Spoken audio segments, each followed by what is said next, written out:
According to this headline, Ubisoft CEO wants to see more live service and open world games. Let's read along. As the release of Assassin's Creed Shadows draws closer, Ubisoft CEO Yves Guillemot held an investor presentation for Q3 2024-2025 financial reports. Real riveting stuff. What is interesting, though, is the answer to a question someone asked. Bro, that CEO of Ubisoft has the shareholders by the balls. A caller was curious about the contents of Ubisoft's development pipeline. The reply from Guillemot himself was that Ubisoft would mainly focus on open world games and live service games for the foreseeable future. Yo, shout out to Slowbach with the sub. Translation. Wields that type of power. We're going to continue to make more of the same shit. Meaning games that are open world where you climb towers, there's a million things on the screen, and there's not one original mission.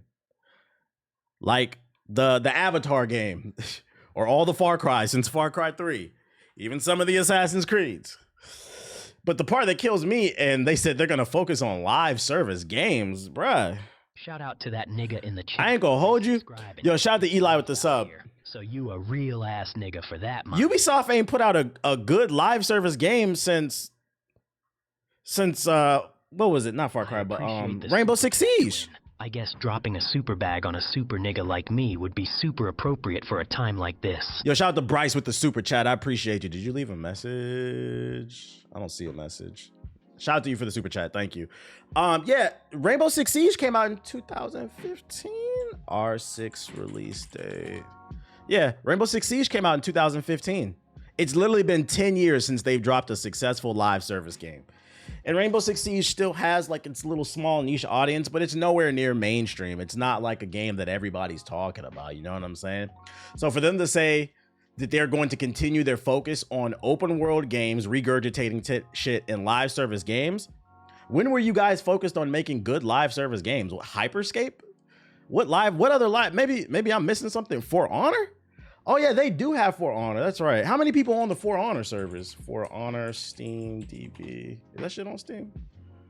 I think I got 2,000 people playing it, I guess. So that's better than Suicide Squad. So they got For Honor and Rainbow Six Siege. Even still, like, this is a very niche game. Most people are not playing this shit. For Honor's fun though. It was fun when it first came out, but is people really playing it like that? Like, I don't know. Marvel Rivals might have did more damage than good, because now everybody's like, see, people want more live service games, bro. Roller Champions. That's crazy. Is that on Steam? Steam DB. Oop. I forgot about this game. There's 9 people playing this game. I repeat, there are 9 people playing Roller Champions. 21 at its peak. How many people are in a Roller Champions game? Roller Champions is a what v what? It's a 3v3 competitive multiplayer game. Ladies and gentlemen, there are 9 people on the servers. Do you know what that means? 3v3 means there are 6 people in one game. So there's one game going on right now, and there's another 3 people waiting to get into that game. These niggas is playing pickup basketball. You know, when you go to LA Fitness or like whatever your local, your YMCA or whatever, niggas is hooping and shit. Hey, yo, I got next. That's what they're doing. It's 3 niggas on the server waiting to get into the game. Whoever lose got to get out the spot. 2K. Hey, yo, I got next. Fucking PG ball game. That's fucking crazy, dude. They said live service games are our focus. Nobody wants to play this shit, bruh. Oh my God. In particular, Guillemot cited Assassin's Creed and Rainbow Six Siege as examples of what the company wanted to make. Anything that could be described as a games of service would be something that we want to deliver year after year. Translation, we don't want to keep coming up with original ideas, so we want to milk this stuff. Which also makes me think, because there was a rumor last week or the week before, apparently Rainbow Six Siege 2 is in development, and the fact that they said that verbatim, we know they want to focus on Assassin's Creed. They're about to drop a new one, but the fact that he said verbatim they want to focus on Rainbow Six Siege, I think that has more to do with the sequel than just dropping more content for the original joint live service. Rayman, fuck out of here. They in one Discord call. What's that extreme sports game Ubisoft had? Is that still going? Oh, what was it? Riders Republic. I think that's a live service game, right? There's 100 people playing. There's 100 people playing Riders Republic, guys. There's 9 people playing Steam, the champion shit. Roller Champions. Yeah. So like their live service games are duds for the most part. Steep. I forgot about the Steep. Steam DB.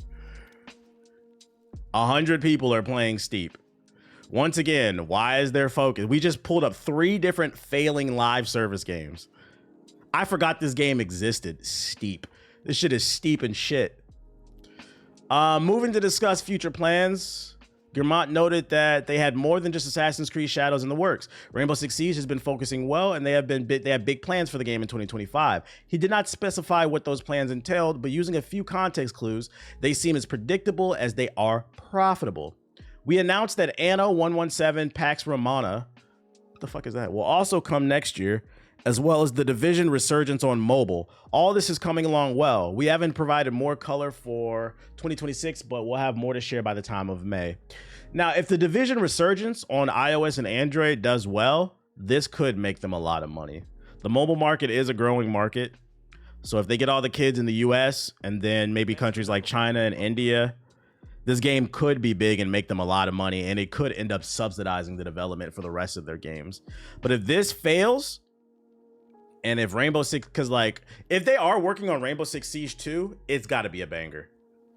And I'm gonna tell you why. The anti-woke people, and they might have a bad day in March, and this is what sucks about this news, them focusing on live service games. According to reports, Assassin's Creed Shadows pre-orders are in line with Assassin's Creed Odyssey. Assassin's Creed Odyssey sold well. Ubisoft is happy with the pre-launch build for Shadows, despite multiple delays that pushed the game out to 2024 to March 20, 2025. Ubisoft CEO Guillemot says that the interest in the game has seen strong pre-orders overall. During Ubisoft's Q3 2025 earnings call on Thursday, Guillemot said that the pre-orders for Assassin's Creed Shadows are tracking solidly in line with that of Assassin's Creed Odyssey, the second most successful entry in the franchise. Aside from the pre-orders, Ubisoft says that the previews of the game have been strong from multiple angles. Early previews have been positive, praising its narrative and immersive experience, with both characters playing critical roles in the game's storyline, as well as the quality and complementary of the game provided by the dual protagonist approach. And to be fair to the CEO, our very own is 5000 Watts talked about Assassin's Creed Shadows on the latest GI podcast. If you haven't listened to it, subscribe to GI Updates. That's the podcast right here. She actually talks about it for a good second because she got to play it and she co-signs it. She says that it was actually fire. So if the pre-orders are good, if they're not lying, which I don't think they will, because you don't want to lie to your investors, they're going to piss them off. If the pre-orders are good and it gets good reviews when the games drop, it means the sales are probably going to be good, because it just needs like that co-sign as well. That means this is most likely, it's leaning towards it's probably going to be a success. That means when they come out with Rainbow Six Siege 2, if it is a thing and it flops, that could be the game that really fucking hurts them. So I would say if they are working on Siege 2, please take your time with it. Make sure it's correct. Don't pull a Smite 2. I don't know why they did that with Hi-Res Studios. They're having layoffs right now. The day they announced Smite 2, I could not tell the difference, besides it looked slightly more crispier. It looked like a resolution upgrade, but like the visuals didn't look better. The actual textures and the character models, the art style didn't look different. The gameplay looked exactly the same. Make sure you take your time with it, because people have been waiting a long time for that. Are you going to check out the Pyro Yakuza demo at some point today? That came out today? I thought that came out tomorrow. Also some breaking news, but it looks like TikTok's back on the iOS App Store. I still got it on my phone, but I mean, hey, shout out to y'all if you want to download TikTok. I really want Ubisoft to knock it out the park. Yeah, we want to see them knock it. We want to see them knock it out the park. Did I drop that link in the chat? I did. So yeah. That's the news I got for you. Hopefully it succeeds. I really hope this game succeeds, because I just want to see the backlash on the internet. There's no way this game. I want to see the copium from the go woke, go broke people. There's no way that this game could be fucking good, bro. Like I spent the last 2 years shitting on this game on Twitter and YouTube. Even though I didn't play it, I knew it was going to be bad. These reviews were all paid off. Watch, I'm calling it right now. If this game gets good reviews and good sales, the next thing they're going to do is they're going to say that everybody got paid off and you can't trust them. Crytek layoffs, Crisis 4 on hold. Thank you for the link. Crisis 4 is on hold as developer Crytek announces layoffs affecting 60 of its staff. Oh no. In a tweet, Crytek said that while the Hunt Showdown is growing, I didn't even know they made the Hunt Showdown, the company could not continue as before and remain financially sustainable. The developer put Crisis 4 on hold late 2024 and had worked to shift staff over to the Hunt, reducing costs and operating expenses in the process, but the layoffs become inevitable, affecting 15% of its workforce. I mean, this doesn't surprise me. It always sucks to see people lose their job, but it doesn't surprise me because I'm gonna be honest. When did Crisis 3 come out? Crisis 3. Crisis 3 came out in 2013. Yeah, I remember because this was around the time I first got into PC gaming. This is one of the early games I remember playing on one of my original PC builds. And I feel like this is the last real hit, like banger that they had. Yeah, the PC Melter. Like, it's been a very, I didn't even know they made the Hunt Showdown because like I see trailers of it, but I don't know anybody who plays this game. Like, I don't think it's a very successful game. So it's been well over a decade and they're still riding the coattails and the success of Crisis. Crytek needs to develop a new franchise that hook people in. Crisis 3 was so generic. You want to hear a hot take? I think the Crisis series as a whole was pretty generic. Because if we take a look back at the whole Crisis series as a whole, most people, when they talk about it, they talk about the visuals. It was one of those games that first separated itself from console, where like if you wanted a game on PC to justify buying your PC in comparison to the console, you're like, wow, and it did. Like, those games did look fucking amazing. Yeah, it was a meme. But the actual Crisis gameplay was a generic first-person shooter with a little bit of sci-fi type shit. 23andMe kit. I know I'm black, but I need a Yo, shout out to Mr. Scott. Taco Fall black or just Blake Griffin. Shout out to Mr. Scott with the super chat. Let me bring up. I need to keep up the YouTube so I can look at the super chats. I see somebody elephant message. I like the Hunt Showdown, but the game raises my blood pressure. Why does it raise your blood pressure? Welcome to the stream. Let me see. Mr. Scott says, shout out to all the PS4 guys still hand tuning their PS4s. I see you. You're not forgotten. My man says, shout out to all the PS4 players out there still jump starting their PS4s. I appreciate you. The Crisis 3 beta was the first video of yours I saw. That's a long time ago, bro. That was 2013. To the idea of Showdown. That was 12, 13 years ago, depending on when it came out. That type of power. That is fucking crazy. Shout out to Escorns with the sub. Current player count for the Hunt Showdown is 19,000. Really? Hunt Showdown. Really? Hold up now.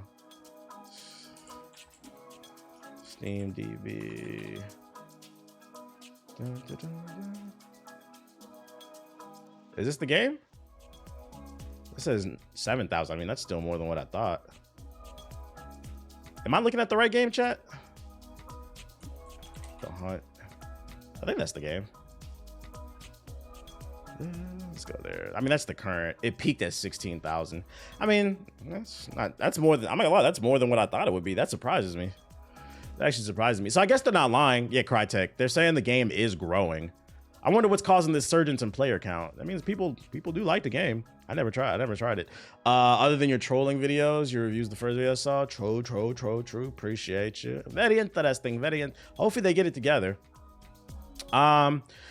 This is interesting too, in regards to the live service games and what Ubisoft was talking about, how they want to focus more on it. It Takes Two boss, the people who are coming out with the Splitgate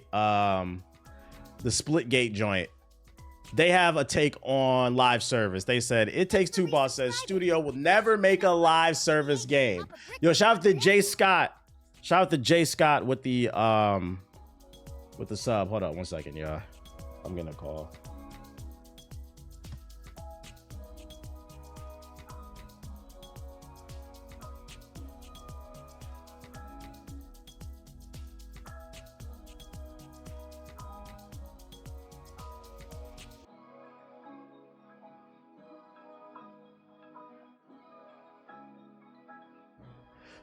Okay. Back to what I was talking about.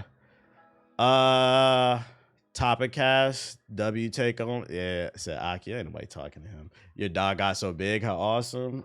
Yeah, he's a big guy. He's an adult now. He'll be 3 this year. What was I saying?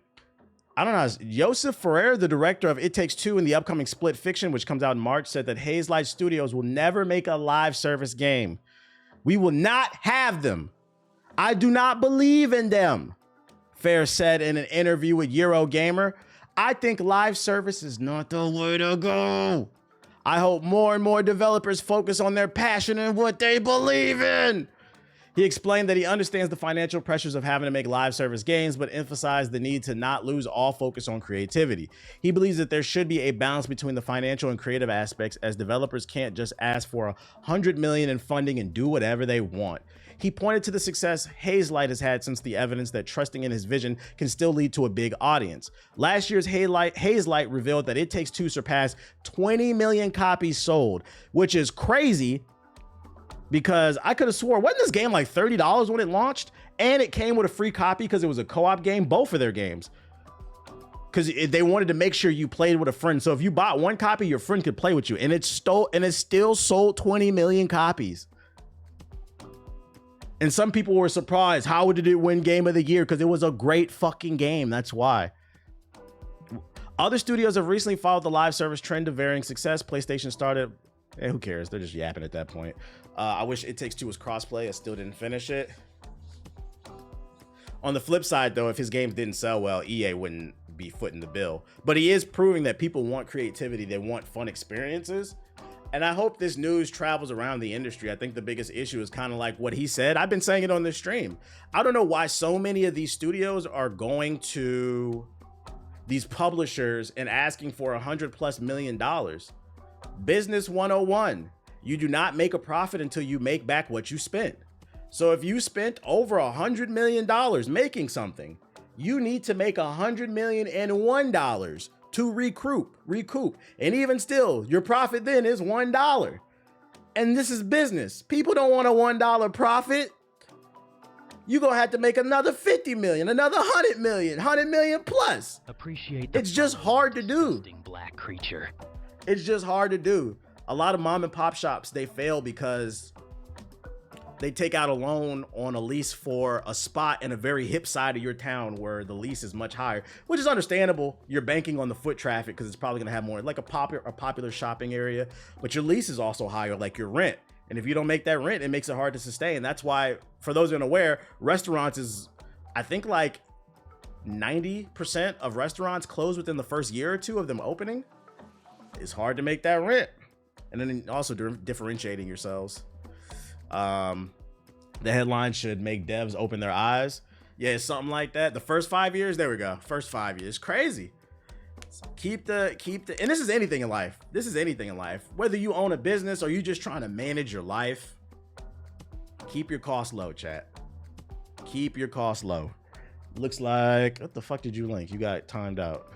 So yeah, just trying to put y'all onto some shit. What I've been saying is true. Not everything needs to be $100 million. Yeah, most restaurants operate on really low margins. And you know what? It's about to get bad now, even worse. With the tariffs hidden, a lot of your favorite Mexican restaurants, they be having avocado and all that shit. You thought avocado was bad at Chipotle. Now, give it a few months. Give it a few months. Especially because I think they canceled the tariffs for like 30 days. They don't figure it out in the next month or so. EA could have bought Blizzard with COD. Wait, what's this? EA passed on buying Call of Duty, Guitar Hero, and yeah, Activision, we know. EA passed on buying a number of blockbuster Activision games, including Call of Duty, Guitar Hero, and even World of Warcraft developer Blizzard. That's according to former EA chief creative director Bing Gordon, who said on Grit Podcast that Call of Duty, blah, blah, blah, blah, blah, all of them were passed on by EA. Talking to former Activision boss Bobby Kotick, Bing said that this is why I have double high respect for Kotick, saying, no, this is going to be good to own, and then kept the people around. I'm pretty sure that some of those companies, the creative leaders, would have not stuck around. So you did some kind of miracle keeping the product productive for long periods of time. If EA would have got their hands on Call of Duty, they probably would have killed the franchise, because ain't no way there's a world where Call of Duty and Battlefield exist unless they just release it at random separate times. I'm glad they didn't get it, because now we get it on the Game Pass. Now we get it on the... Damn, imagine if EA had both. Yeah, I'm good off that. You said, look at this link. What link? What? What is this?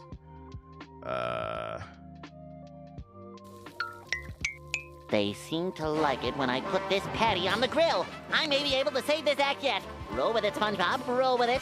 There's more where that came from, folks. Yeah! You like that? It's what we wanted all along! PlayStation says it's planning to release more family games like Astrobot. Oh, I missed that. So is that true? Stupid SpongeBob meme. Is it true? Is that what y'all want? I missed this one. Speaking during the earnings call on Thursday, Sony's president highlighted the team's Asobi's platformer's recent award success and said that it validated its intention to expand its family's offering in the future. At the Game Awards 2024, our first-party title Astrobot won 4 categories, including Game of the Year and Best Family Game, the most of any title, he said. In addition, the live service game Helldivers 2 was released in February last year, won Best Ongoing Game and Best Multiplayer Game Award. The fact that titles in that genre we are planning to expand in the future, including titles for families and lives. Sony, these damn live service games have received those awards in a major stride towards building a broad portfolio. Sony just won Game of the Year with Astrobot, and they said, you know what we need more of? Concord. You can't make this shit up, bruh. You can't make this shit up. I can't stress enough. Do you guys know what happens when you win Game of the Year? No, you know what happens when your game gets nominated for Game of the Year and then you win Game of the Year? You get free promotion all across social media and the news, mainstream news, because mainstream news is not reading these articles like this. But, you know, they might report on the Game Awards. They see your game wins Game of the Year. That's free promotion. Then your sales skyrocket even further. So you got a boost in fucking eyeballs and sales, and you said, let's make some more live service games. That's fucking funny. The New York Post is running a story saying Trader Joe is selling fertilized chicken eggs. What? Sony's gonna turn into Nintendo. Need more games. I'm tired of all these God of War clones. What up, Nomad? Speaking of split fiction, apparently there's some previews out in the wild. I couldn't find them, but according to Okami, who's a reputable source on Twitter, the main developer said there's things we've never done before in games. He said that to Screen Rant. Noticeably more difficult than It Takes Two, but generous with checkpoints. That's going to make for some funny streams. Probably going to be some really hard puzzles. 2 protagonists, Mio and Zoe, 2 authors who have been lured into Radar Publishing headquarters with the promise of a publishing deal. The meeting goes horribly wrong and they're trapped inside of a simulation of their stories, which you have to escape, which is explained all the level design, the creative level design. Mio's a sci-fi author, introverted and reserved. Her love for sci-fi will be demonstrated in her abilities, turn into a gravity-defying ninja with an energy sword, wear an advanced exo-scoot, dual-wield laser blasters, and more. Then there's Zoe Foster, a fantasy author, can turn into a magical shapeshifter, wield a mythical sword while riding a dragon, fly on a magical kite, and more. Friend Pass has been confirmed. Only one person needs to own the game, and they can invite another person. This is the 3rd game that they've done this. So if you want to play this game and your friend's interested and they're tight on cash, it doesn't matter. As long as one of you can afford it, you both can play it. W. That's a W. And I'm willing to bet it's probably going to be one of the better games this year because they're batting 2 for 2 so far. Comes out this March, Split Fiction. But what comes out this month? When does it come out? It comes out this week or next or tomorrow? When does it come out? Oh, the release date on the 18th, February 18th. Avowed reviews have dropped. We got some 9s. We got an 8. We got some 7s. We even got some 6s. Reviews are a little bit mixed. The current Metacritic average is sitting at an 80 overall, but it seems to be universally agreed that it is a good game. So I think this is going to be one of those games where it's gonna depend on how good it is going to depend on what your personal preferences are. Me personally, I'm not into the first person fantasy type of thing, so that's why I'm not that interested in it. But it's getting good reviews. It's already out if you bought the deluxe edition. We're not buying that, my boy. We're not buying that. We have the Game Pass, and I'm still not touching it. Yeah, the first person in the Magic is a no thank you. Blizzard made this? No, Obsidian made this. The same team that made KOTOR 2, The Outer Worlds, New Vegas.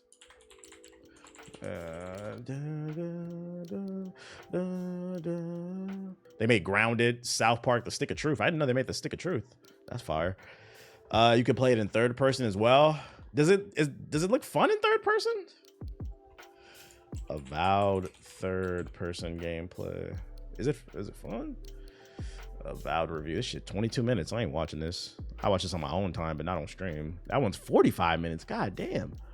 Avowed third person. In recent gameplay footage, we found out that you will be able to play Avowed in first or third person perspective, and the third person perspective looks amazing.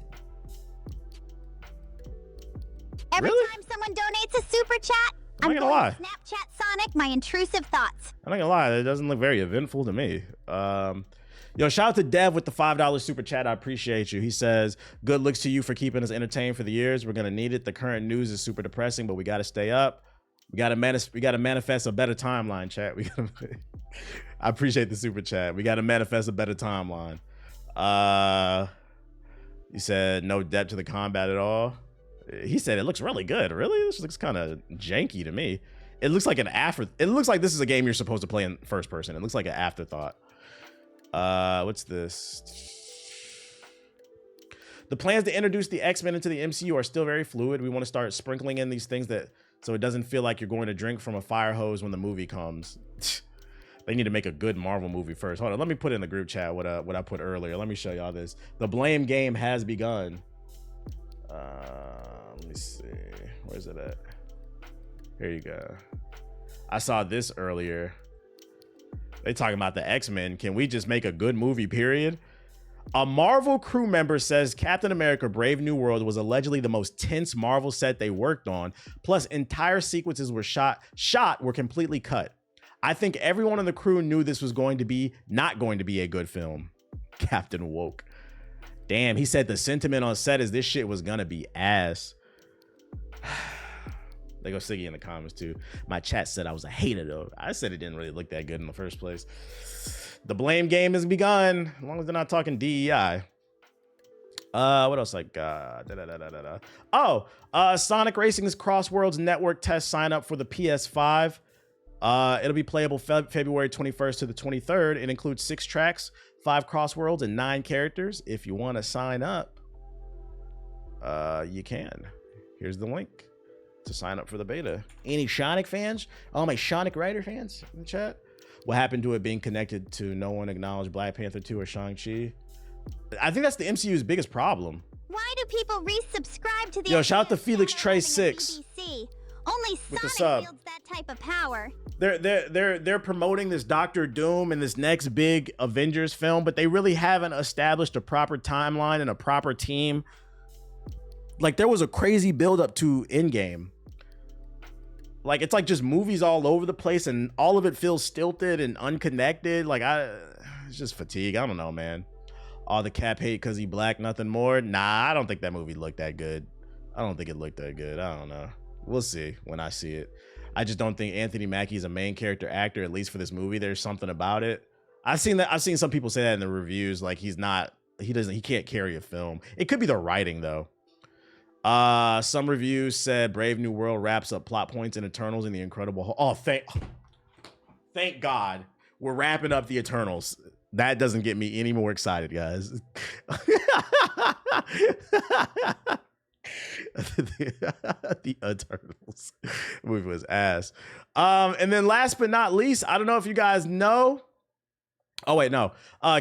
Positive news. Kingdom Come Deliverance 2 sold 2 million copies.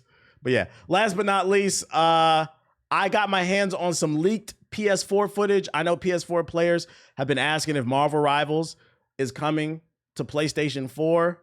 It in fact is. The developers actually sent me some footage. If you want to get an early look at it, I don't know if it's going to be cross-play. Let's take a look at the PS4 version. It looks really promising, guys. Let me turn down the beat so you guys can hear the audio.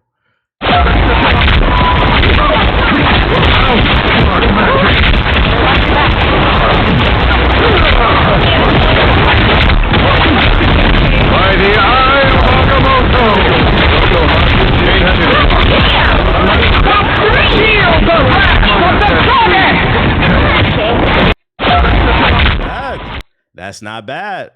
That's not bad, chat. So I don't know when it's coming out. It's missing the airplane engine noise. I don't know when it's coming out to all my PS4 owners out there, but it is coming. I leaked the footage.